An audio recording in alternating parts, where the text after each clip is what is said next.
ठीक है, तो अगला सवाल आपके सामने है। वीडियो पॉज करके एक बार सवाल पढ़ लीजिए, फिर मैं आपको एक्सप्लेन करता हूँ। ओके, तो इस सवाल में हमें 84 मैथ्स की किताबें, 90 फिजिक्स की किताबें और 120 केमिस्ट्री की किताबें दी गई हैं। ठीक है, इन किताबों को हमें एक के ऊपर एक, इस तरह से एक के ऊपर एक स्टैक बनाकर रखना है सब्जेक्ट वाइज। ठीक है, तो हमसे कहा जा रहा है कि हर स्टैक में कितनी किताबें होंगी जिससे कि स्टैक्स का जो हाइट है, इन स्टैक्स का जो हाइट है वो हाइट सेम रह जाए। ठीक है, मैं एक बार फिर से रिपीट करता हूं। हमें यह पता लगाने के लिए कहा जा रहा है कि हर स्टैक्स में कितनी किताबें रखी जाएं जिससे कि इन स्टैक्स की हाइट सेम रह जाए। ठीक है, तो सवाल बनाने के पहले हमें यह समझना बहुत ज़रूरी है कि यह सवाल जो है वो एचसीएफ से रिलेटेड है या एलसीएम से। जरा आप भी सोचिए। ओके, तो हमें पता है कि एचसीएफ जो होता है किसी भी नंबर्स का, उसका बेसिक काम क्या होता है? तो एचसीएफ का जो बेसिक काम होता है वो नंबर को कंप्लीटली डिवाइड करना होता है। ठीक है, और यहाँ पर भी हमें कुछ किताबें दी गई हैं जिन्हें कि डिवाइड ही करके स्टैक्स बनाना है। ठीक है, मैं एक बार फिर से रिपीट करता हूँ। किन्हीं भी दो नंबर्स का जो एचसीएफ होता है उसका बेसिक काम नंबर को कंप्लीटली डिवाइड करना होता है। ठीक है, और इस क्वेश्चन में हमें जो किताबें दी गई हैं उन किताबों को भी डिवाइड करके स्टैक्स ही तो बनाना है। इसलिए ये सवाल डेफिनेटली किस पर बेस्ड है? बिल्कुल सही, एचसीएफ पर ही बेस्ड है ये सवाल।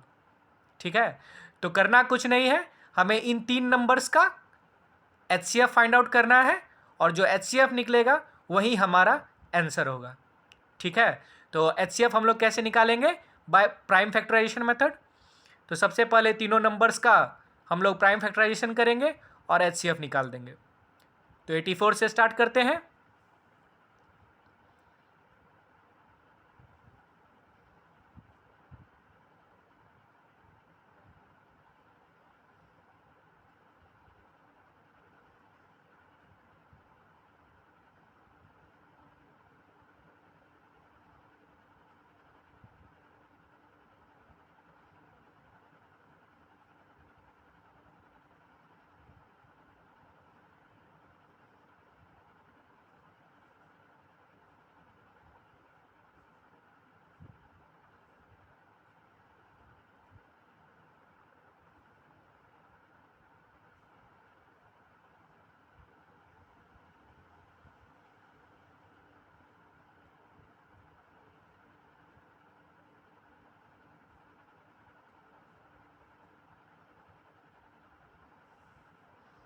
ठीक है, तो 84 को हम लोग इस तरह से लिख सकते हैं।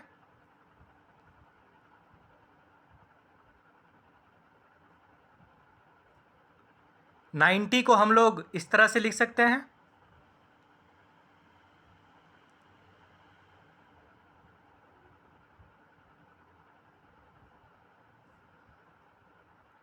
और 120 को हम लोग इस तरीके से लिख सकते हैं।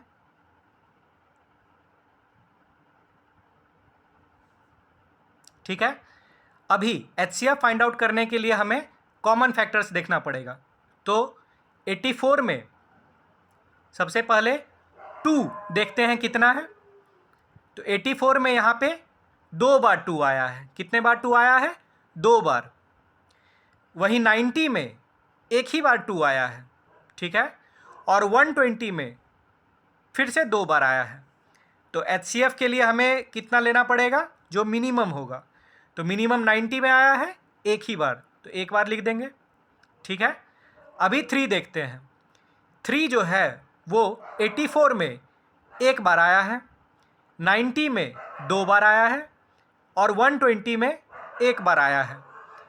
तो 3 जो है वो कितना बार होगा HCF में? मिनिमम 1 बार। ठीक है, तो 1 बार लिख देंगे। उसके बाद 5 जो है वो 90 में 1 टाइम आया है, 120 में 1 टाइम आया है और 84 में एक भी बार नहीं आया है, इसलिए HCF में भी नहीं आएगा। 7 84 में 1 टाइम आया है, 90 में एक भी बार नहीं, 120 में एक भी बार नहीं, तो इसलिए HCF में भी नहीं आएगा। तो यहाँ से HCF मेरा निकलता है 6। ठीक है, तो 6 निकला HCF। इसका मतलब कि हम अगर हर एक स्टैक में 6 ही किताबें रखें तो सभी स्टैक्स का जो हाइट होगा वो सेम होगा। ठीक है, मैं एक बार फिर से रिपीट करता हूं। हर स्टैक में 6 किताबें रखी जाएं, सभी की, मैथ्स की भी, फिजिक्स की भी, केमिस्ट्री की भी, तो सभी स्टैक्स का हाइट जो होगा वो सेम होगा, इसलिए हमारा आंसर 6 ही होगा। आई होप आपको समझ में आया होगा। किसी भी तरह का डाउट होने पर कमेंट करने में जरा भी हेजिटेशन ना करें। Thank you.